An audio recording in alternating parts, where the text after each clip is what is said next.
Welcome to the Council of Moms. This is the place where we come together and have real talk. Yeah, we have the audacity to say what we really think to each other in the hopes of making lives better, not just for ourselves, but for other people, because that happens when we are empathetic, vulnerable, and we show up for each other. And I am so glad that this Council of Moms showed up today. So thank you for being here. And I'm going to have each member of our Council of Moms today introduce themselves and say the wish that they would grant all of the parents in the world if they had such power. I'll start.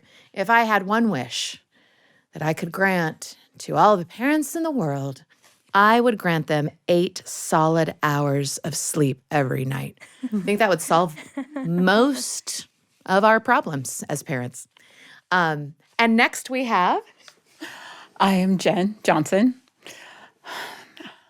How about this? Yeah. That you don't have to go to bed worried and you don't wake up worried. Oh, that's that great. you can go to sleep peaceful and knowing that everything's going to be okay. How about that? That's a great wish. That's a good one. I accept. Yeah, that's okay. That's a good one. My name's Colleen Harker, and the wish that I would give all of the parents is adjustable hearing so that you can turn it off and you can turn it on. I like that.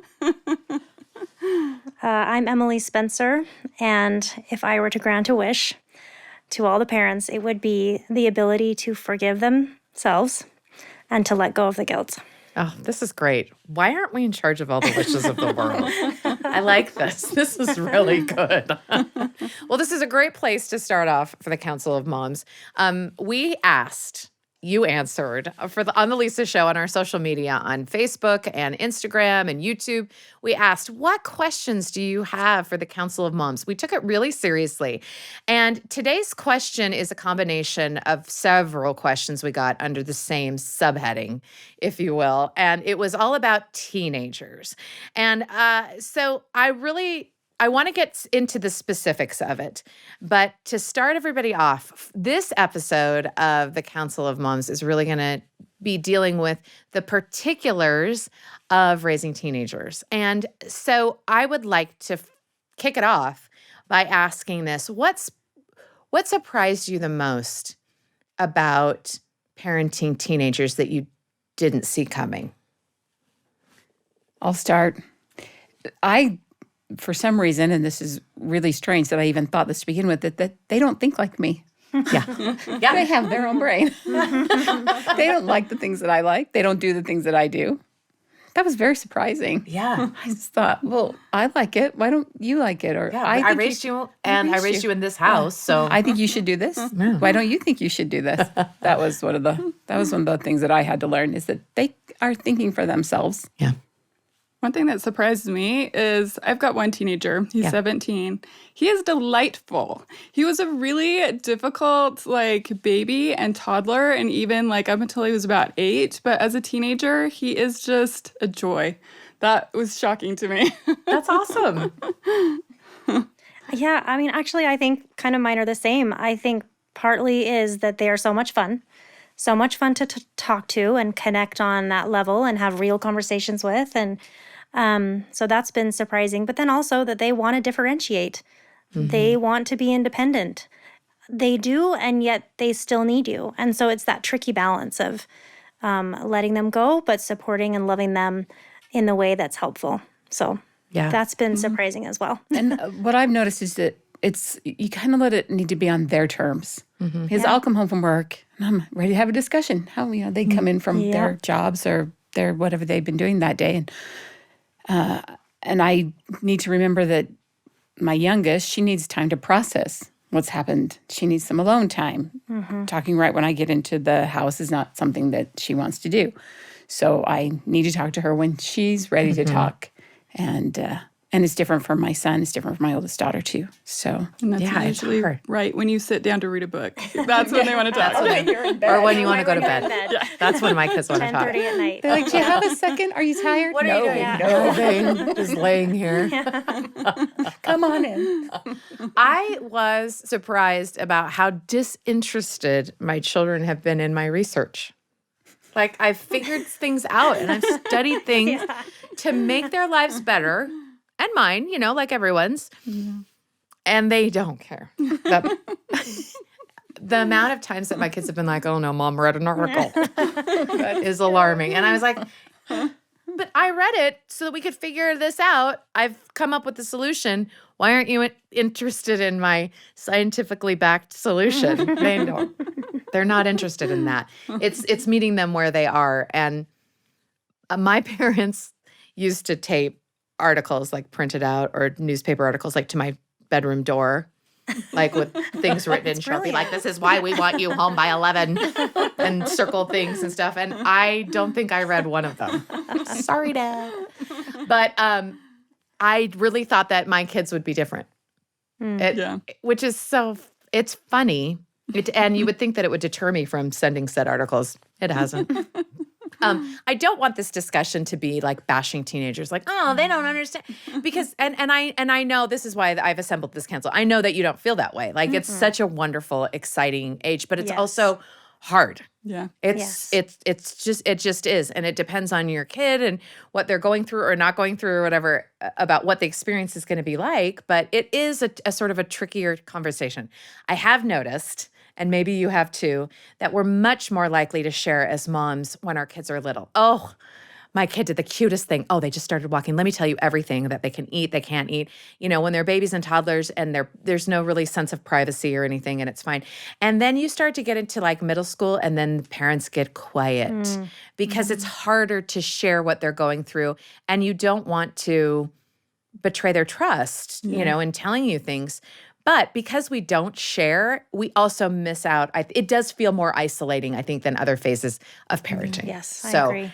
I'd like to sort of set it up that way. But I want to ask you a lot of the questions, because these questions that I'm asking the Council of Mom comes from real people who are like, ooh. A couple of the questions were in relation to raising teenagers were what kind of boundaries should I set that's reasonable? Like, how do I know when I'm pushing too much or I'm being too lenient? Obviously they want differentiation. They need it. They need that autonomy and to learn to make decisions and have the consequences play out on their own. They have to learn that. How do you know where that boundary is? How do you know when they're pushing too much and when to put your foot down? I mean, what does that even mean, put your foot down, as far as boundaries are concerned? What's your perspective on it? So hard. It's so hard. And it depends on your teenager and which one because mine are very different from each other. I know, and I don't know if this fits the question or not, but I remember I got some great advice from a really good friend once. She said, no matter what they're telling you, your face stays neutral. That's so hard. And it could be, really something that you're just so surprised that they're involved in, or something really scary or something. But you keep a neutral face and you talk to them about it with a calm voice, because if you don't, they won't come back. They won't come back. They'll like, okay, I can't tell Mom that. She'll explode or she'll freak out. And if you have, if that's something that's happened, just let go of that and move on, and just know that when they come to you with something, open that door, keep it open, keep talking to them, and then together, talk about. What would have been more appropriate? What could we do to help? What can I do to help you? Especially with the things that they're facing right now, because they're scary. Yeah. Some of the things these kids face, I never had that happen to me. I never had any of my friends had to deal with the things that they have to deal with. And so if you don't have communication and just let them come and tell you whatever it may be, no matter what it is, that's kind of the boundary that I've tried to keep open. I don't know if that helps. No, I think that's super helpful. I've had to, I agree with that. I have so many distinct memories of me screaming in my head to myself, relax your face, relax, relax, relax. You'll freak out later. Look neutral. Don't. Because when I show everything. Your eyes like big. I'm like, people don't know what a good actress I am. And I always tell my kids, you don't even know how good I am. Yeah. Well, I have a principle that I just learned yesterday that I would love to share. How timely. I really think it fits this a little bit. And it was from a therapist who talked about our expectations as parents are often up here.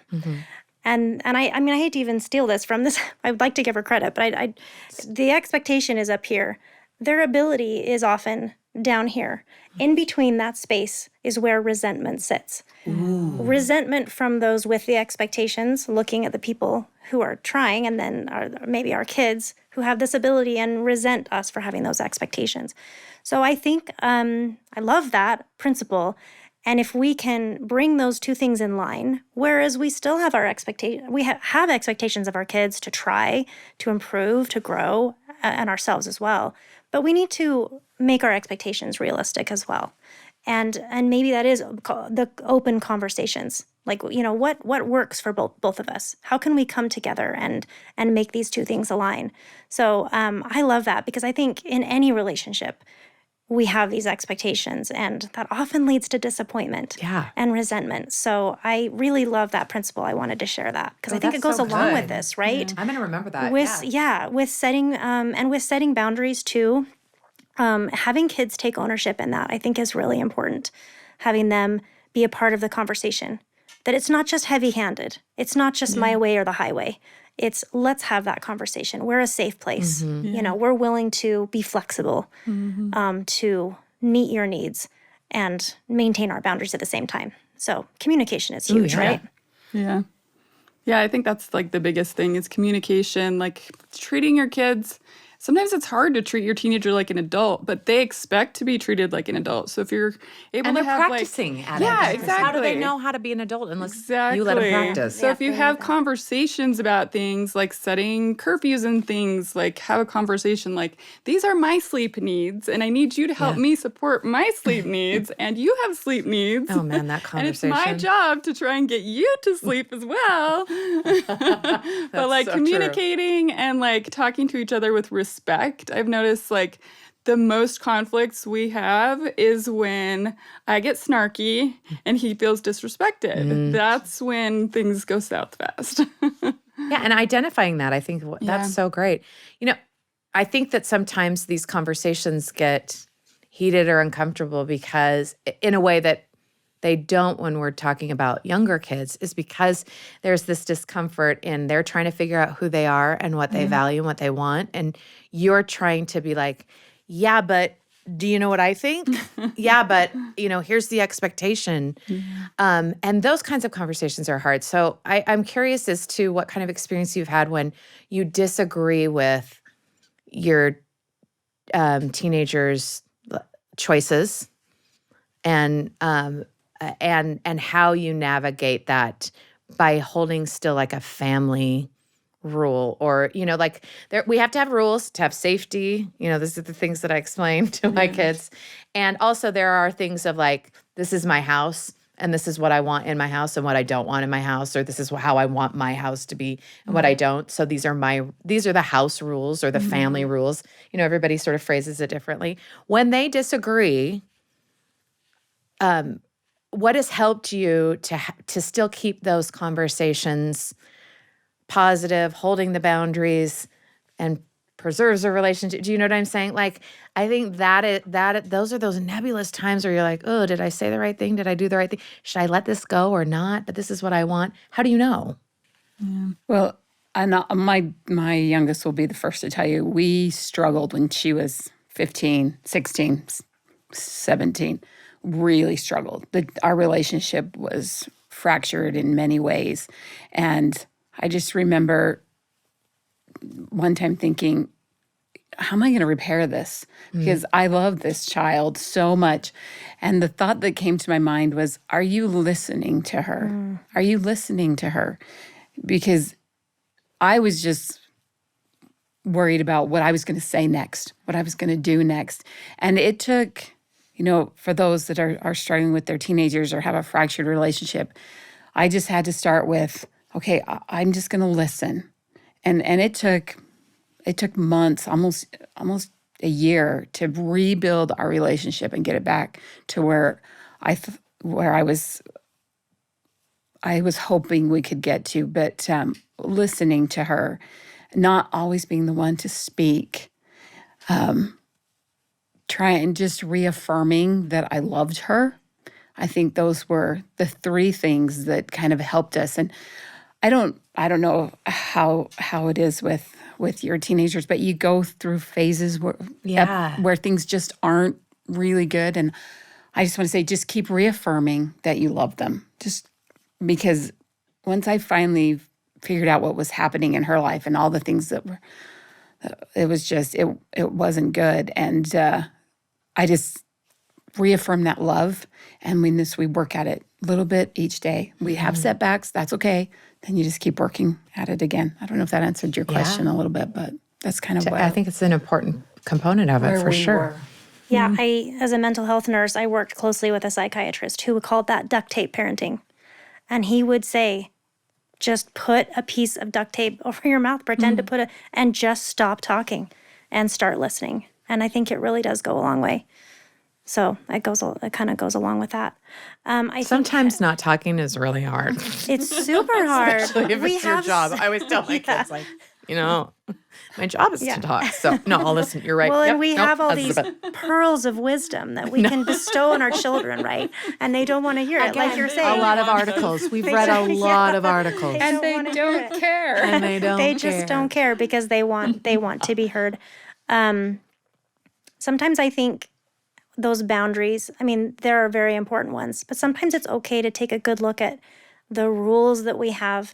And like you said originally, Jen, for each of one of our children that are so different, how can we, is it really important? Can we take their input and listen to what they're saying and modify it a little bit, again, to meet both of our needs? Okay, so what are examples of things that maybe rules that you've changed or rules that you've been like, this is staying? One thing this past year, I had a particular child that had some emotional challenges, and the clean room was very elusive. And it was something that I walked past every day. I had to harp on it every day. I brought it up every day. And inside, it was just eating away at this child. And I just had to realize, this child's emotional and mental health is more important than this clean room. Yeah. As much as I want them to have a clean room, that's something that I kind of let go of. And I know that's maybe not one of the rules that you're referring to specifically, curfews or drives or something, it's kind of prioritizing the rules. And it depends on the child. What their particular needs are and challenges are at the time. No, I appreciate that. I know, especially after the pandemic, when things were opening up a little bit more, and all of my children's mental health really suffered. I think most people did. I think I think we're just beginning to really understand the consequences, of that time, of that isolation during that developmental time, because that was something I didn't anticipate. And it changed the way that especially my younger kids were raised compared to my older kids. And so things like curfew and different social activities and expectations, those boundaries, those things that I always was so rigid with have changed for sure. I think that's an example of things that I thought, I didn't see this coming, but no, this makes sense, and I'm willing to do that. And I just want to add one more thing, because obviously we can be talking about much larger issues, drug and alcohol use. I know. I really want to address that too. But again, for me, one thing I was going to say before is, if we can look at the why as to why our teens are making the choices that they're making, I think we need to address the root of the problem, not just the problem. Yeah. Sometimes we just want to address, they're late all the time, or we're finding substances, or, they're doing whatever, breaking the rules. Well, what's at the root of that? Mm-hmm. What is this a cry for help? Is there something else going on, with their mental health or school or relationships or abuse or, all those kinds of things? Let's look at the root of the problem and attack that first, and not just the symptom.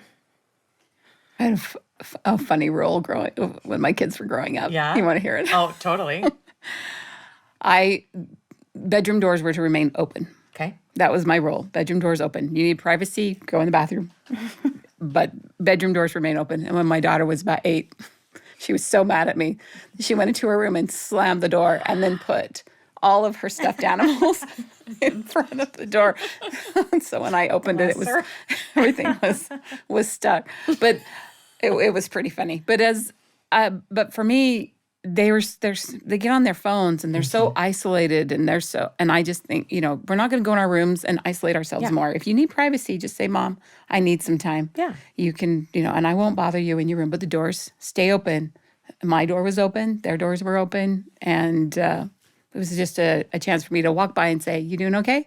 Yeah. Yeah, I'm doing okay. Okay, just checking and, keep going and doing my thing. But that was one of my And rules. they know that they're not isolated, that, there's somebody's there. Yeah. Yeah. Well, as they got older and teenagers, they slam the door and then they yell downstairs, it's open. I'm following the rules. It was my favorite. You have to. Just got to slam it first to make that point. Touche. Door is open. Well, and you touched on a little bit of clean rooms and curfew and things are, I wish that were the only thing that parents are really talking about. And I love that you brought up the point. You've all really brought it. What are they really trying to say? When I get questions for the Council of Moms about boundaries and what to let go, I think, what are these moms really trying to say? And I have thought of my most vulnerable, difficult mothering moments, and I think, ooh, maybe it's something like this. And so maybe it is of my kids are doing illegal drugs and I'm worried about their mental health. Or it is I don't know if they're going to graduate from high school. They are isolated. They won't even see friends. They won't, go to a therapist. They won't, they refuse all of this help, serious things, in conversations. How do you, obviously we've talked about communication, but I'm wondering in what places have you found the best success in resetting those boundaries or even finding out where they are when it's severe? When you're dealing with not just a typical, I'm just testing things out, but ooh, this could be dangerous. How do you handle that? Well, when I finally realized what was happening with my youngest, I realized I've got to get her some medical help and therapy, and that is something that it's scary. And as a single mom, I just felt so overwhelmed. It's can I take care of her? I remember, and this, I don't want to trigger anyone, but when she told me that she called the suicide hotline, I was grateful that she told me, but at the same time, my mom heart just broke and shattered. What did I do wrong? What that she couldn't come to me? And so, but I realized I've got to get her help that I can't provide. I love her fiercely, but I don't know how to solve that problem.